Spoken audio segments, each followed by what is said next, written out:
Good morning, my dear students. Today we are going to discuss some numericals regarding the boiler efficiency and the equivalent evaporation of the boiler. And these numericals are very important in point of your exam. तो equivalent evaporation का मैंने formula बताया था M equal to M H minus H F one upon H F G. इसमें H और H F G दोनों की unit same है, kilo joule. Factor of evaporation की यूनिट है, फार्मूला है F E equal to H minus H F one upon 2257। इसमें ये आपका यूनिट लेस है। तो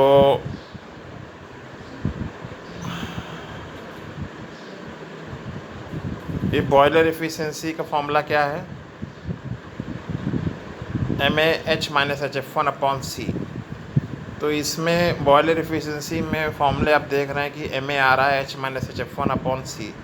सी क्या है, calorific value of the fuel, kilo joule per KG. और एम ए की यूनिट क्या है, एम ए मैंने आपको बताया था कि एम ए है क्या, कि एक्चुअली में कितना मास ऑफ वाटर इवेपोरेट हो रहा है पर केजी ऑफ फ्यूल। मतलब इसको ऐसे समझिए कि बॉयलर में हम जो वाटर फीड कर रहे हैं, हमारा फंक्शन क्या है बॉयलर में, कि boiler efficiency, equivalent evaporation, factor of evaporation, ये सब निकालने का तरीका क्या है, कि मेन फंक्शन क्या है पहले समझ लीजिए बॉयलर को। कि जैसे हमने वेपर पावर साइकिल आपने देखा था कि वाटर हम फीड करते हैं, है ना, पंप के थ्रू जब जाता है बॉयलर के अंदर तो कुछ इंथैल्पी होती है उसकी, उसमें वो क्या होता है, सैचुरेटेड लिक्विड होता है ना, लिक्विड रीजन में होता है, सैचुरेटेड लिक्विड होता है ज़्यादा से ज़्यादा।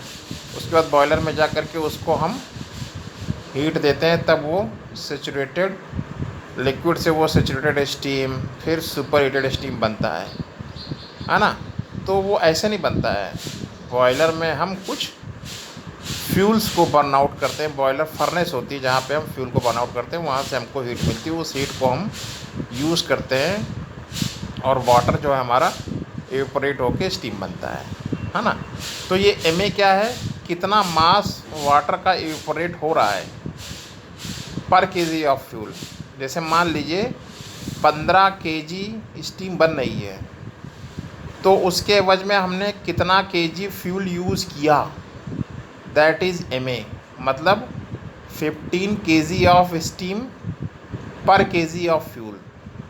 आप एम ए की यूनिट को समझिए, मैं वो समझाना चाह रहा हूँ। मेन चीज़ क्या है कि एम ए जो है वो है क्या, एम ए जो यहाँ पे यूज़ हो रहा है उसकी यूनिट को आप समझिए, क्योंकि न्यूमेरिकल्स में घुमा फिरा के आपको डायरेक्ट एम ए नहीं दिया रहेगा कि लो भैया उठाओ और एम ए यहाँ से डाल दो।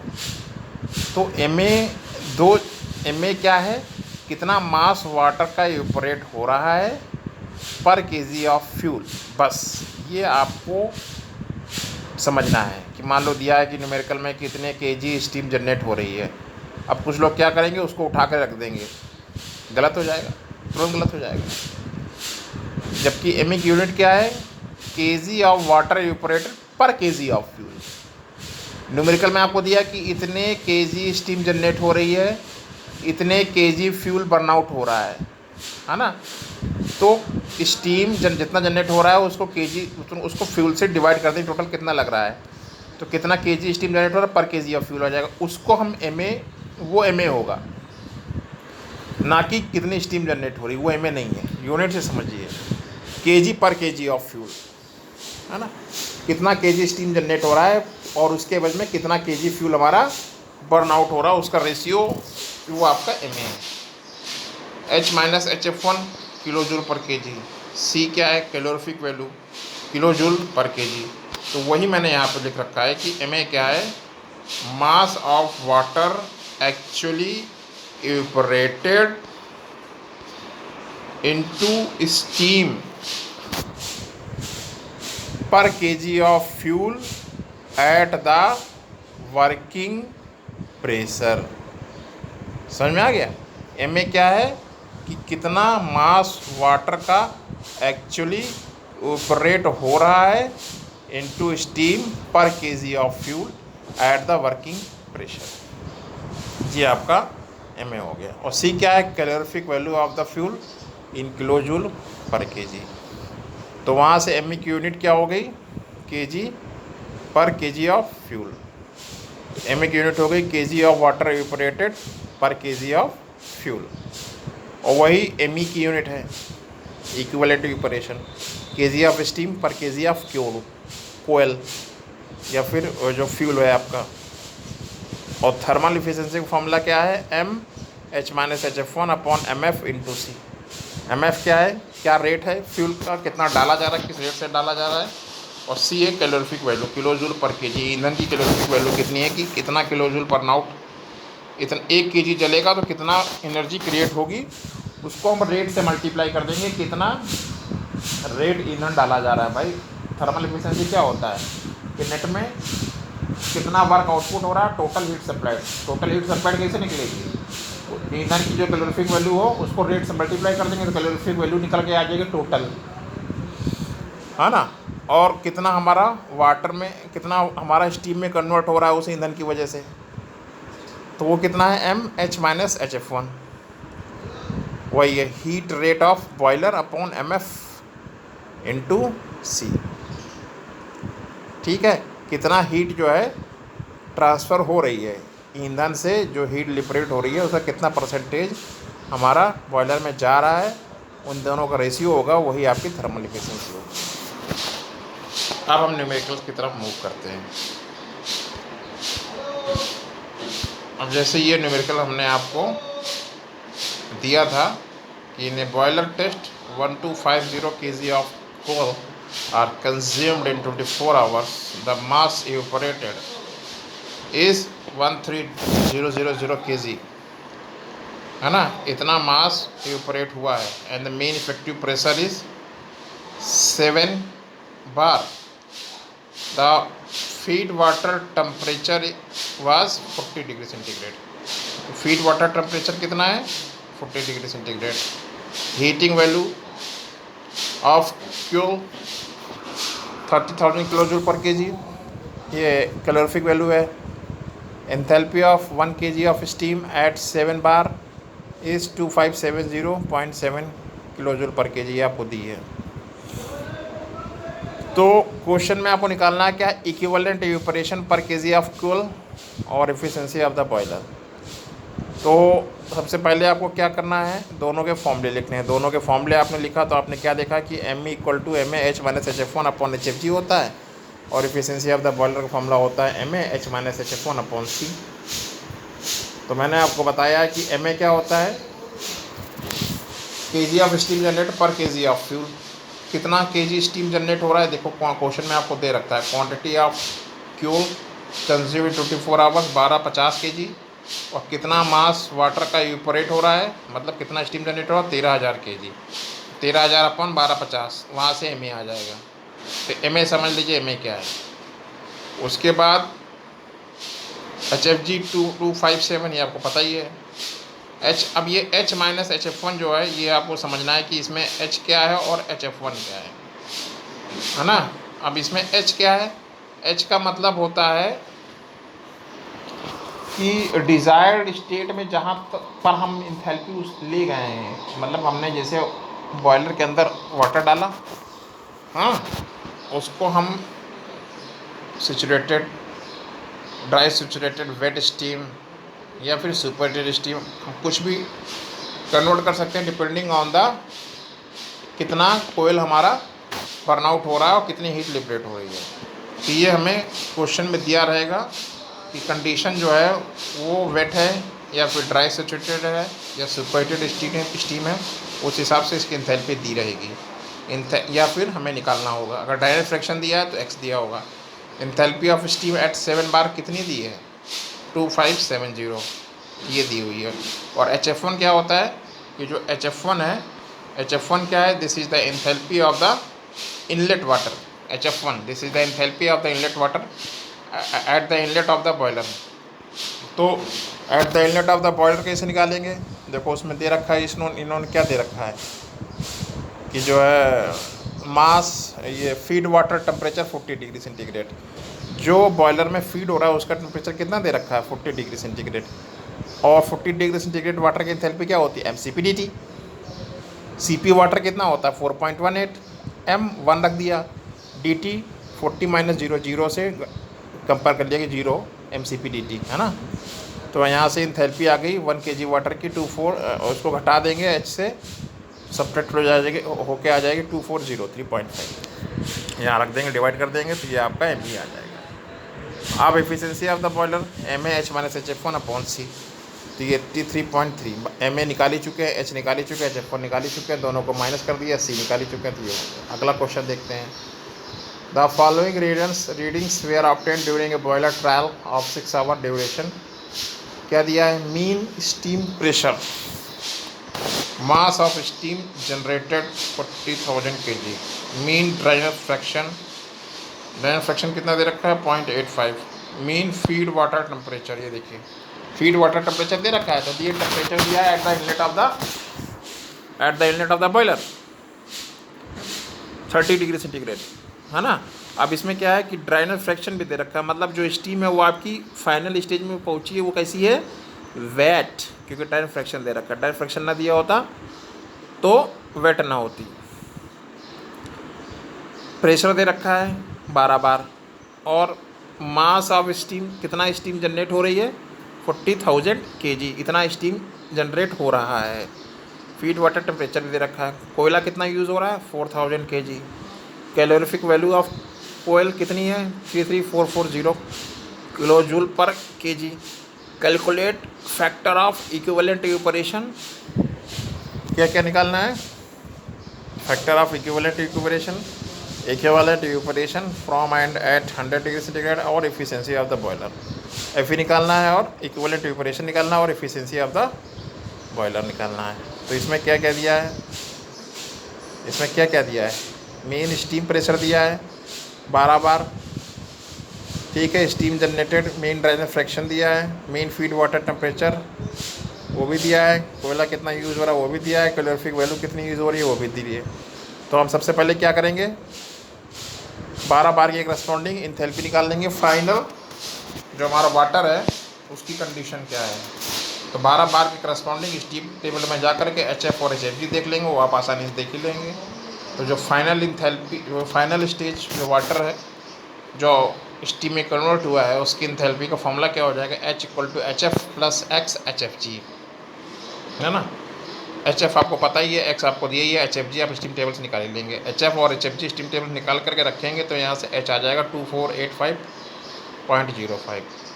फीड वाटर टेम्परेचर निकालेंगे mcp/dt, HF1, दोनों को निगेटिव करेंगे तो H - HF1 आ जाएगा कि टोटल नेट हीट कितनी दी गई है to produce 1 kg of steam, H - HF1 आ जाएगा। Factor of equivalent evaporation Fe = H - HF1/2257, सब कुछ पता है 1.045 आ जाएगा। अब equivalent evaporation formula Me = Ma, H - HF1/2257, यहाँ से Ma आ गया, कितना स्टीम जनरेट हो रहा है उसके एवज में कितना कोयला यूज़ हो रहा है, दोनों को डिवाइड करेंगे तो Ma आ जाएगा। Me कैसे आएगा, फॉर्मूले में रखेंगे, 4 चीज़ें आ जाएगी। एफिशिएंसी ऑफ द बॉयलर सब कुछ पता ही है, आराम से रखेंगे, ये निकल के आ जाएगा। तो ये तरीका है, इस तरह के न्यूमेरिकल को सॉल्व करने का तरीका ये आपको बताया गया है कि हमें सबसे पहले क्या निकालना होता है Ma, और उससे पहले क्या निकालना पड़ता है एंथैल्पी H और HF1 और Ma, ये सब आ जाएगा तो आपका Fe भी आ जाएगा, Me भी आ जाएगा और एफिशिएंसी ऑफ द बॉयलर भी आ जाएगी, सब कुछ निकल के आ जाएगा। अगला न्यूमेरिकल है, steam generator evaporates 18,000 kilogram per hour of steam eight 12.5 bar and a quality of 0.97 from feed water at 105। Feed water का टेम्परेचर कितना दिया 105 डिग्री, है ना, जो इनलेट किया गया है। कोयला coal is fired at the rate of 2040 kilogram per hour if the higher calorific value of the coal, C दिया हुआ इतना 27440। Find the heat rate of boiler in kilo joule per hour, the equivalent evaporation thermal efficiency. तो question में क्या क्या दे रखा है, कि ए स्टीम जनरेटर इवेपोरेट्स 18,000, तो कितना स्टीम जनरेट हो रहा है 18,000। ये आपका एम ए नहीं है, माइंड इट, ये आपका एम ए नहीं है। जो स्टीम जनरेट है, स्टीम जनरेटेड है, वो एम ए नहीं। एम ए क्या है, कितना स्टीम जनरेट हो रहा है पर KG of fuel. Steam pressure कितना है 12.5 बार, क्वेश्चन में दिया है। क्वालिटी ऑफ स्टीम कितनी है x 0.97। फीड वाटर टेम्परेचर कितना है 105। रेट ऑफ कोयल फायरिंग कितनी है mf 2040 kilogram per hour. Higher calorific value of coal C कितना है 27400 किलो जूल पर केजी। अब इसमें क्या x दिया है, प्रेशर दिया हुआ है, स्टीम प्रेशर 12.5, स्टीम 12.5 के हिसाब से स्टीम टेबल में जाएंगे, HF और HFG देखेंगे, वहाँ से H का फॉर्मूला आ जाएगा H = HF + X HFG। तो यहाँ से H आ जाएगी फाइनल जो कंडीशन में स्टीम गई है उसकी इंथैल्पी, HY होता है, कई बार बता चुका हूँ। अब यहाँ से HF1 कैसे निकालेंगे, HF1 कैसे निकालेंगे, वही MCP/dt 1 रख दिया MCP/dt और CP 4.18 105 डिग्री सेंटीग्रेड था। इनलेट पे कंडीशन पे टेम्परेचर DT माइनस कर देंगे 0, तो ये HF1 आ जाएगा आपका, है ना। अब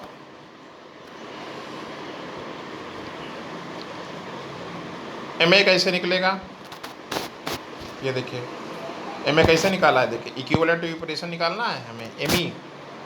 MA H - HF1/2257। MA क्या है 18,000/2040। ये देखिए यहीं पे गलती लोग करते हैं, MA चूज करने में ही लोग न्यूमेरिकल में गलती कर देते हैं कि हमारा MA क्या होगा। H क्या है फाइनल एंथैल्पी, जहाँ तक स्टीम पहुँची है, वेट भी हो सकती है, सैचुरेटेड और सुपरहीटेड भी हो सकती है। X दिया है तो वेट है। HF1 क्या है इनलेट कंडीशन पे एंथैल्पी, जो आपने अंदर डाली है बॉयलर के, है ना, उसका टेम्परेचर क्या वाटर का 40 है, 60 है, 70 है, 80, 90, 100 क्या है, और 2257। तो MA आपको ऐसे ही निकलेगा। हाँ, MA क्या है कितना केजी स्टीम इवेपोरेट हुआ है पर केजी ऑफ फ्यूल, उसके एवज में कितना फ्यूल जनरेट हुआ है, कितना फ्यूल लगा है। तो देखिए न्यूमेरिकल में आपको दिया होगा, ये देखें स्टीम जनरेट हुआ है 18,000 और किलोग्राम पर आवर, है ना, और कितना फ्यूल हमारा, ये देखिए रेट ऑफ कोयल फायरिंग 2040 किलोग्राम पर आवर। अब यहाँ पे क्या है रेट में दिया है, इस क्वेश्चन में क्या यूनिक है कि यहाँ पे स्टीम जनरेशन और कोयल फायरिंग दोनों का रेट दिया है। पिछले दो क्वेश्चन में क्या था केजी में दिया था कि भाई इतना केजी स्टीम जनरेट हो रहा और इतना केजी हमारा फ्यूल लगा है। यहाँ पे क्या दिया किलोग्राम पर आवर, दोनों किलोग्राम पर आवर में दिए, तो कोई मतलब नहीं, कोई दिक्कत नहीं, चाहे केजी में दो चाहे केजी पर आवर में दो, है ना। लेकिन हमारा MA क्या होगा कितना केजी हमारा स्टीम जनरेट हो रहा है, उसके एवज में कितना केजी हमारा फ्यूल जो है वो बर्नआउट हो रहा है। यहाँ पे क्या है कितना स्टीम हमारा जनरेट हो रहा है और कितना हमारा कोयल किस रेट से फायर हो रहा है, तो दोनों का रेट दे रखा है। तो इस चीज़ को आपको थोड़ा समझना पड़ेगा, चिंतन करिए। तो MA आ जाएगा आपका दोनों का डिवीज़न, तो कितना केजी हमारा, तो वही हमने बताया। MA की यूनिट पे आप ध्यान दीजिए कि कितना MA की यूनिट क्या है केजी पर केजी ऑफ फ्यूल, कितना केजी हमारा स्टीम जनरेट हो रहा है उसके एवज में कितना केजी हमारा फ्यूल बर्न आउट हो रहा है। This is the ratio of, this ratio is known as MA। नहीं तो आप 18,000 उठा के रख दोगे तो आप गलती खा जाओगे, क्वेश्चन आपका गलत हो जाएगा। तो 8.823 आ गया और दोनों एंथैल्पी डिफरेंस अपॉन 2257, तो यहाँ से ME आ गया, है ना। अब पूछा क्या है क्वेश्चन में, अगला क्या पूछा है कि हीट रेट ऑफ बॉयलर निकालना है, equivalent evaporation thermal efficiency. Heat rate of boiler, heat rate of boiler कैसे निकालेंगे, मतलब कितना हीट ट्रांसफ़र हो रही है, हीट सप्लाइड पर आवर। तो यहाँ पे क्या है 18,000 और H - HF1। यहाँ पे जो M है वो आपका MA नहीं है ना, हीट रेट निकालना है, मतलब कितना हीट जो है वो ट्रांसफ़र हो रही है ना। तो H - HF1 this is the enthalpy difference of the inlet and the final stage, और 18,000 क्या है कि इतने किलोग्राम पर आवर हमारी स्टीम जनरेट हो रही है। तो यहाँ से इसकी यूनिट आ जाएगी kilo joule per our. Unit से ही देखिए समझना पड़ेगा। अब थर्मल इफिशिएंसी क्या है? थर्मल इफिशिएंसी का फॉर्मूला क्या है? MH-HF1/mf/C। mf क्या है? रेट है, किस रेट से कोयला फायर हो रहा है, और C क्या है? Calorific value. और यहाँ पे MH-HF1 M या ME नहीं है, यहाँ पे M जो हो MA नहीं है। दिस M इज बेसिकली कितना स्टीम जनरेट हो रहा है, समझ रहे हैं? तो इस M में और MA में डिफरेंस है भाई। थर्मल एफिशिएंसी क्या है कि कितना हमारा हीट यूटिलाइज हो रहा है, किसके एवज में? जितना हमारा बर्नआउट हो रहा है। मान लो, इसको आप सिंपल लैंग्वेज में समझिए कि मान लीजिए कि हमारा जो ईंधन है, जितना भी बर्नआउट हो रहा है, मान लो कि 100 किलो जूल एनर्जी क्रिएट कर रहा है, उसकी हम मान लीजिए कि 40 किलो जूल हमारी एनर्जी ट्रांसफ़र हो रही है बॉयलर में। तो एफिशिएंसी क्या होगी? 40/100। तो वही चीज़ है ये MH-HF1/mf/C। आई होप आपको समझ में आ गया होगा, नहीं थोड़ा चिंतन करिए। अगला जो है न्यूमेरिकल, वो आपका ये है, A boiler generates 7.5 kg of steam per kg of fuel. A boiler generates 7.5 kg of steam per kg of fuel. Burn at a pressure of 11 bar from feed water at a temperature of 70 degrees Celsius. The efficiency of the boiler is 75% and factor of evaporation is 1.15. Specific heat of steam at constant pressure is 2.3. Calculate degree of superheat and temperature of steam generated. Degree of superheat की बात कर रहा है, इसका मतलब जो steam की condition है वो आपकी सुपरहीटेड है। Calorific value of fuel in kilo joule per KG और equivalent evaporation in kg of steam पर केजी ऑफ फ्यूल आपको निकालना है। तो ये क्वेश्चन आपको सॉल्व करना है और इसको रात के 10 बजे तक आपको सबमिट करना है। This is your today assignment. In question को ज़रा समझिए, बहुत ही आसान न्यूमेरिकल्स हैं, हर बार आपके एग्ज़ाम में आते हैं। 7 नंबर का न्यूमेरिकल आपके हर बार एग्ज़ाम में आता है। कुछ नहीं है इसमें, सोचना ही नहीं है, बस 2-3 फार्मूले हैं घूम फिर के, वही हर बार लगते हैं घिस पिट के। Factor of evaporation H-HF1/2257। Equivalent of evaporation ME = MA H-HF1/2257। Efficiency of the boiler. ये 3 फार्मूले हैं, एक thermal efficiency of the thermal efficiency. अब इसमें मेन खेल होता है कि MA क्या है। MA क्या है कि कितना केजी फ्यूल हमारा कितना केजी स्टीम जनरेट हो रहा है, उसके एवज में कितना केजी हम फ्यूल बर्न आउट कर रहे हैं। This ratio is known as MA। अब कुछ न्यूमेरिकल में क्या है, जैसे दिया रहेगा इतना केजी स्टीम जनरेट हो, तुरंत लप से लोग उसको उठा करके रख देंगे कि ये MA है ना, वो MA है ही नहीं। जैसे मान लीजिए दिया 18,000 केजी स्टीम जनरेट हो रही, वो MA नहीं है ना। तो MA क्या है, कितना केजी स्टीम जनरेट हो रहा है, उसके एवज में कितना फ्यूल बर्न आउट हो रहा है। तो इस वीडियो को थोड़ा समझिए, थोड़ा चिंतन करिए, बहुत ही आसान न्यूमेरिकल्स हैं, छोटे छोटे न्यूमेरिकल्स हैं, ये आपके एग्ज़ाम में भी आते हैं और हमेशा पूछे जाते हैं। इसको करिए और सबमिट करिए आज।